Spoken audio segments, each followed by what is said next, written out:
Hi everyone, welcome back to the channel. Today we are going to continue our chapter Sexual Reproduction in Flowering Plants and we will cover few topics today. So let's first discuss about pollen grain. So pollen grains represent the male gametophyte of a plant. Okay. So let's take an example of a flower. So this is the open anther of hibiscus. Okay, and if you touch this open anther, you would find the deposition of yellowish powder-like substance that is known as pollen grains. And a flower contains many pollen grains. And you can observe the structure of a pollen grain easily. You just have to take these grains and observe it in a glass slide. So this is the structure of a pollen grain. That you will observe in a microscope. Okay. So as you can see here, pollen grains are generally spherical and they measure about 25 to 50 micrometers in diameter. They have two layered walls that are easy to see. You can see here, first is outer layer and second is inner layer. So the outer layer is very hard, that is known as exine. Why it is hard? Because it is made up of a linked polymer known as sporopollenin. Okay, and sporopollenin is very hard. It is made up of mainly carbon, hydrogen and oxygen, and they are together present in a cross-linked structure. The sporopollenin can withstand high temperature, strong acids and alkali, and no enzyme can degrade the sporopollenin. Exine contains another structure known as germ pore. Okay, and in this portion sporopollenin is absent.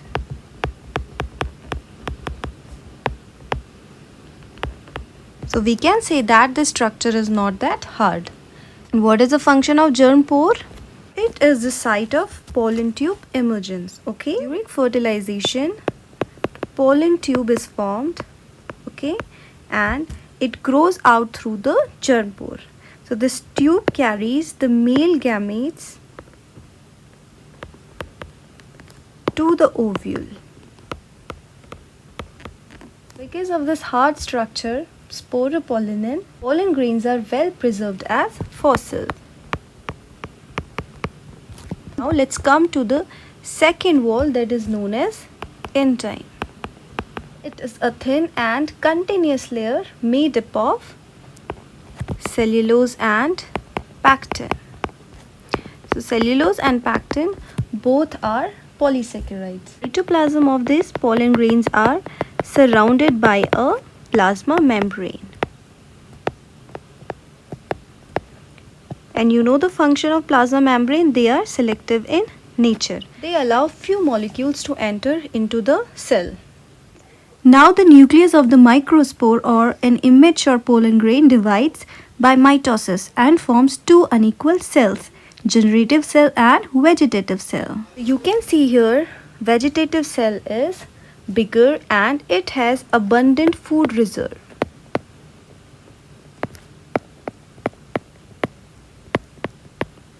And this is its nucleus. So you can see here it is irregular.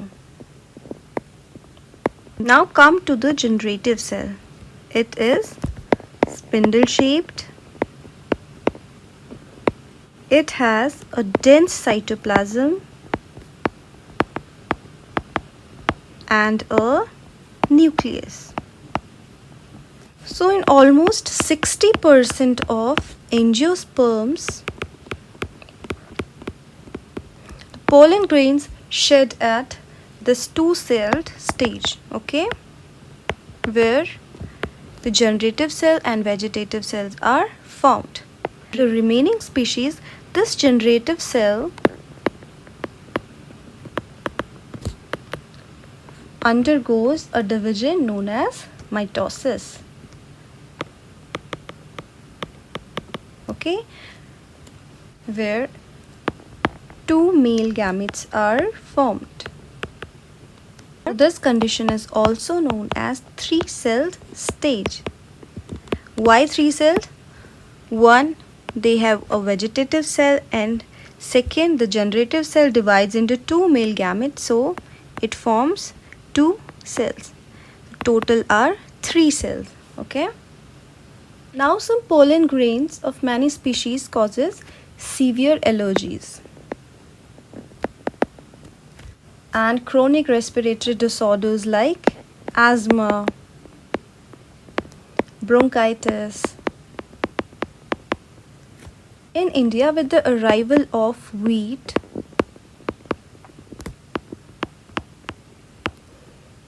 a carrot grass known as Parthenium also came with this wheat as a contaminant. Now this carrot grass has become very common and it causes pollen allergy.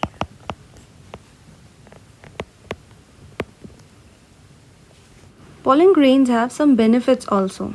They are rich in nutrients. Okay. Mostly in Western countries, they are used as pollen tablets.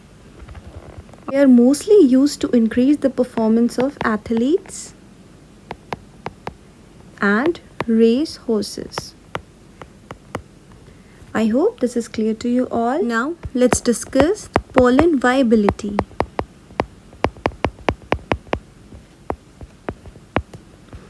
What is pollen viability? The time period for which pollen grains remain alive and functional to cause fertilization.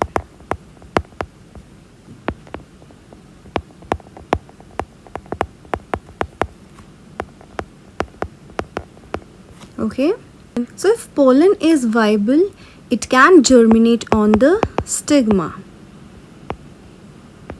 and can form a pollen tube. And if pollen is not viable,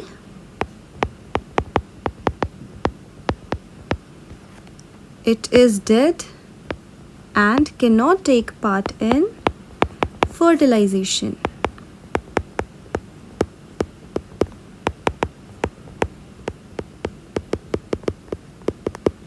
So there are some factors that affect this viability.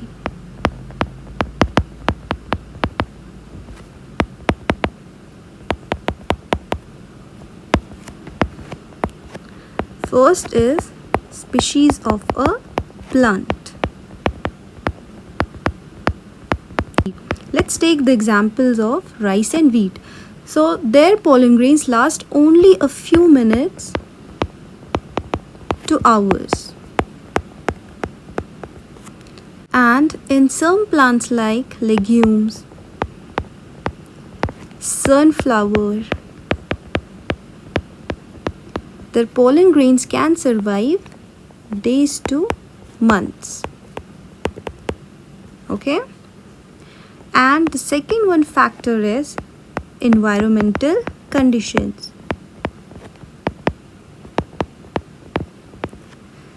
So high temperature, humidity reduces viability.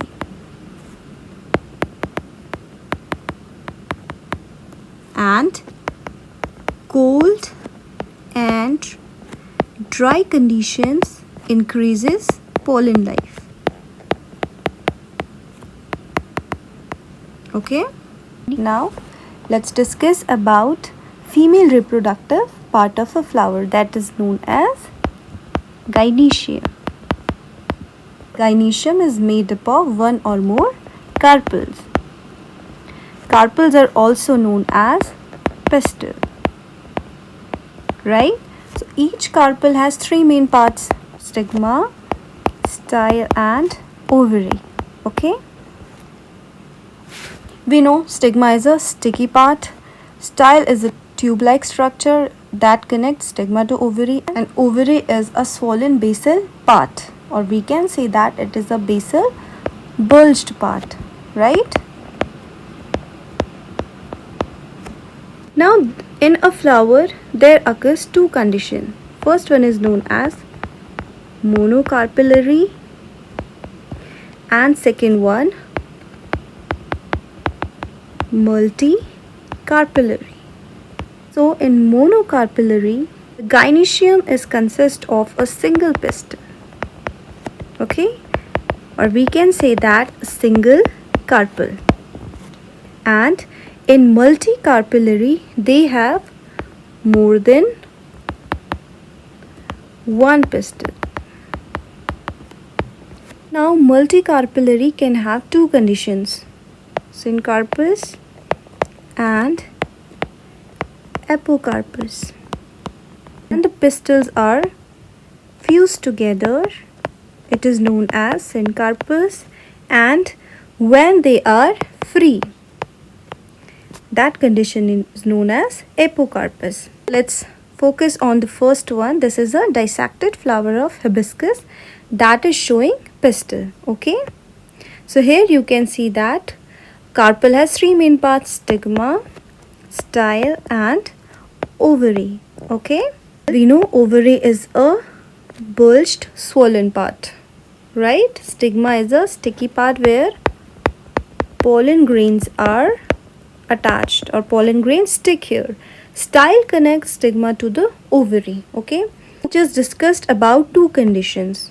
This one is multicarpellary condition, and here you can see that pistils are fused together, right? These are the pistils and they are fused together, okay. So this condition is multicarpellary, and in second one you can see that this condition is apocarpous. Why? Because pistils are free here. Now let's talk about ovary in detail. So inside the ovary,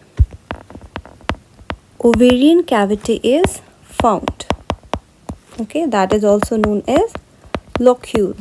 And inside this ovarian cavity, placenta is found. What is placenta? It is a special tissue that connects ovules to the ovary wall, okay. Can also say that placenta is a place where ovules are attached inside the ovary. Through placenta, some structures arise that are known as megasporangia, and megasporangia are commonly known as ovules, okay. These ovules in ovary can be one or many. So in wheat, paddy, mango, there is only one ovule, and in papaya, watermelon, orchids, there are more than one ovule. Now let's discuss the structure of an ovule in detail, okay. So this is the structure of an ovule, and it is a diagrammatic view of an anatropous ovule. What is an anatropous ovule? We will discuss it later. So the portion that attaches ovule to the placenta is known as funicle. This is a stalk-like structure that attaches ovule to the placenta. Second one is hilum. So hilum is a junction where funicle and ovule meet.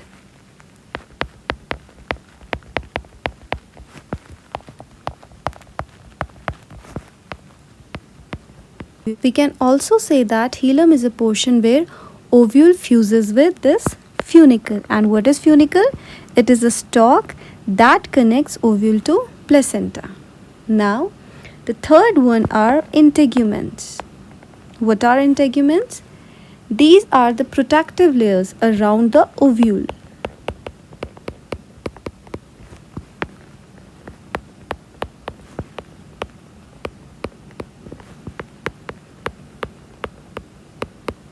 Fourth one is micropyle, the small pore that is left by these integuments that help in the entry of pollen tube.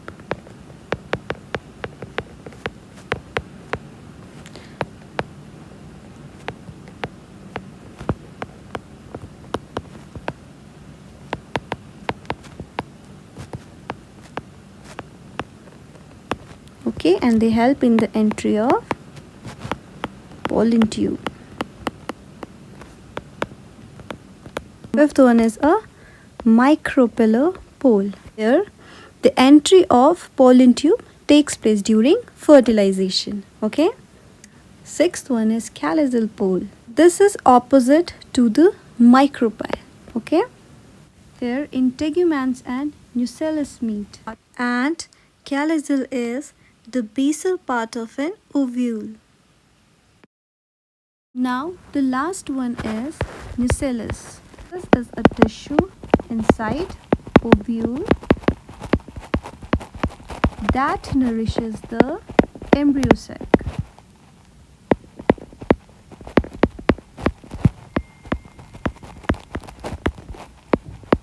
The last one is embryo sac. You see, the female gametophyte develops inside nucellus.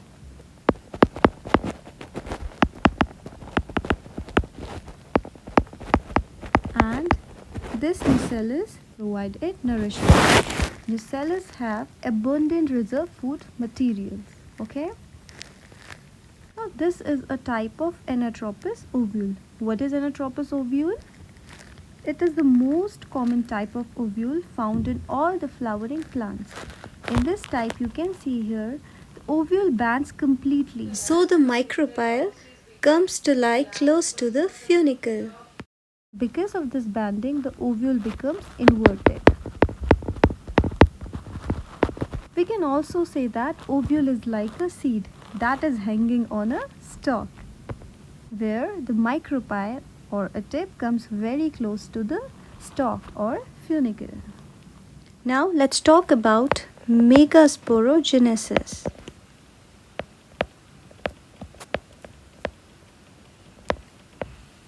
Megasporogenesis is the process of formation of haploid megaspores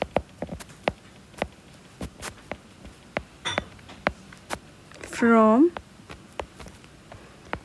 diploid megaspore mother cell.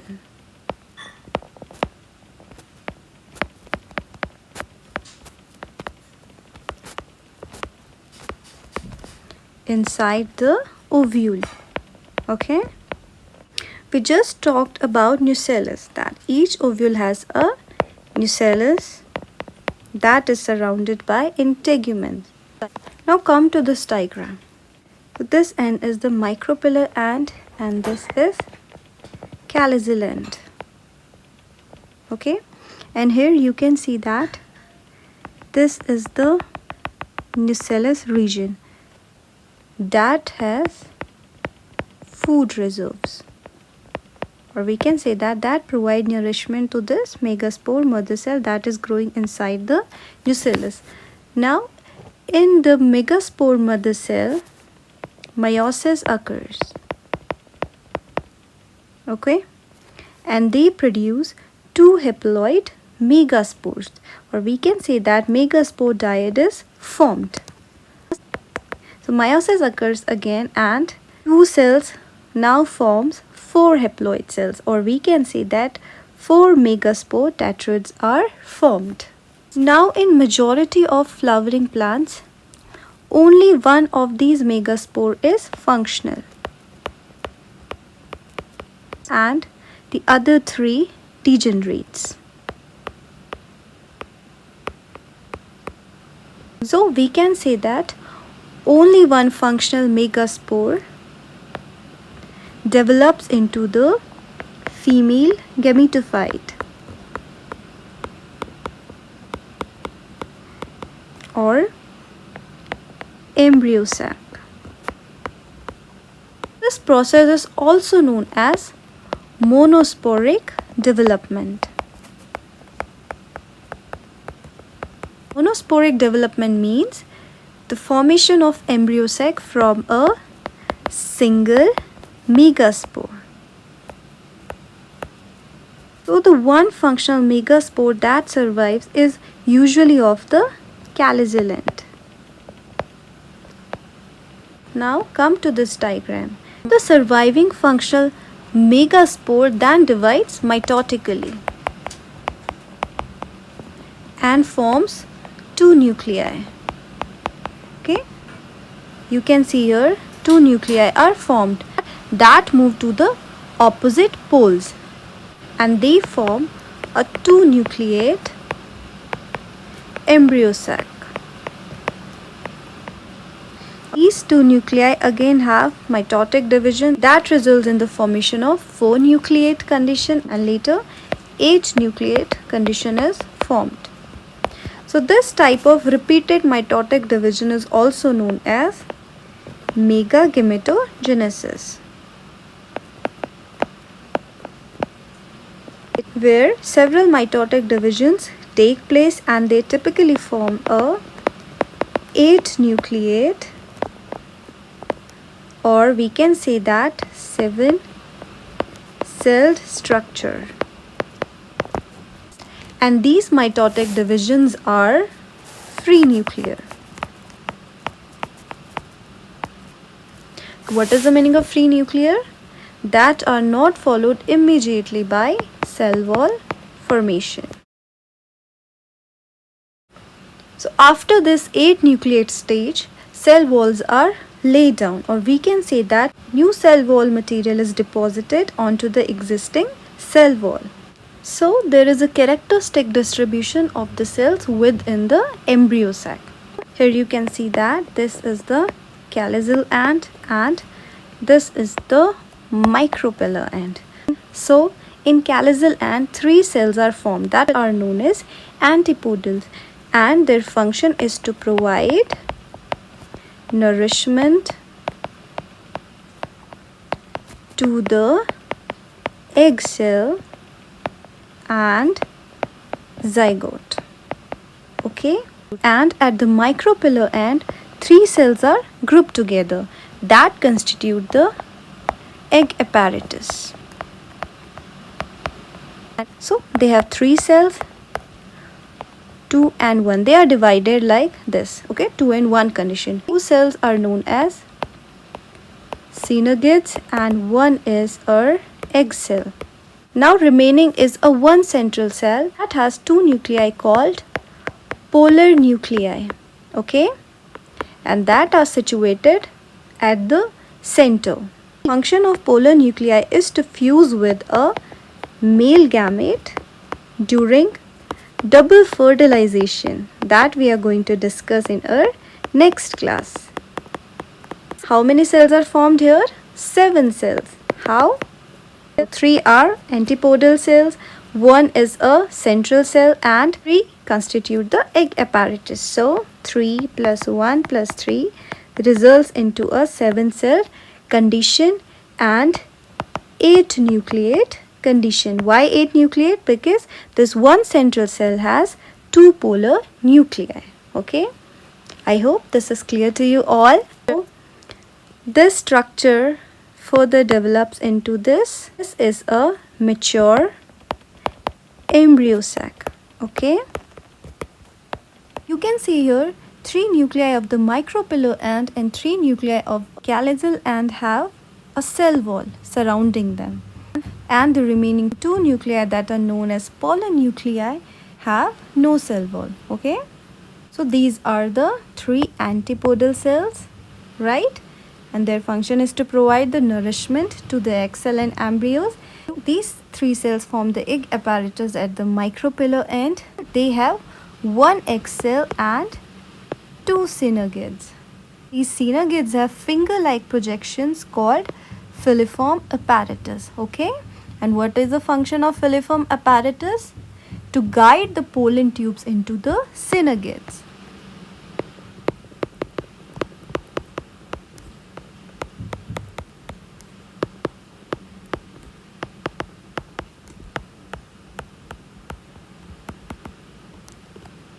Can say that the function of synogytes is to guide pollen tube that help in fertilization, and they also nourishes this 1 egg.